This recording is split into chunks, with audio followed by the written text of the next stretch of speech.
தனியார் பள்ளி மாணவர்களை சுற்றுலா அழைத்து வந்தபோது ஓட்டுநருக்கு மாரடைப்பு ஏற்பட்டதால் திடீர் விபத்து. ஓட்டுநர் பரிதாபமாக உயிரிழந்த நிலையில் பேருந்தில் பயணம் செய்த 50க்கும் மேற்பட்ட மாணவர்கள் அதிர்ஷ்டவசமாக உயிர் தப்பினர்.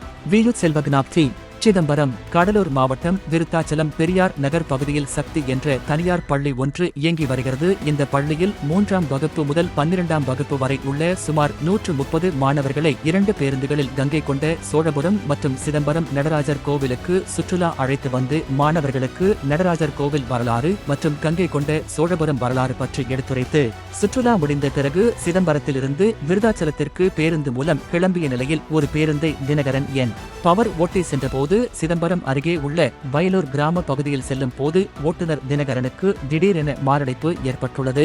இதனால் கட்டுப்பாட்டை இழந்த பேருந்து வீட்டின் காம்பவுண்ட் சுவர் மற்றும் ஒரு இருசக்கர வாகனத்தில் மோதி சேதமாகி காம்பவுண்ட் சுவரில் மோதி நின்றது. இதில் பயணம் செய்த 50 மேற்பட்ட மாணவர்கள் அதிர்ஷ்டவசமாக உயிர் தப்பிய நிலையில் ஓட்டுநர் தினகரன் பரிதாபமாக உயிரிழந்தார். தகவல் அறிந்த சிதம்பரம் தாலுகா போலீசார் மாணவர்களை பாதுகாப்பாக வேறு ஒரு வாகனத்தில் ஏற்றி அனுப்பி வைத்து விசாரணை நடத்தி வருகின்றனர். 50க்கும் மேற்பட்ட பள்ளி மாணவர்களை சுற்றுலா சென்று திரும்பிய போது விபத்து ஏற்பட்ட சம்பவம் பெற்றோர்கள் மத்தியில் அச்சத்தை ஏற்படுத்தியுள்ளது.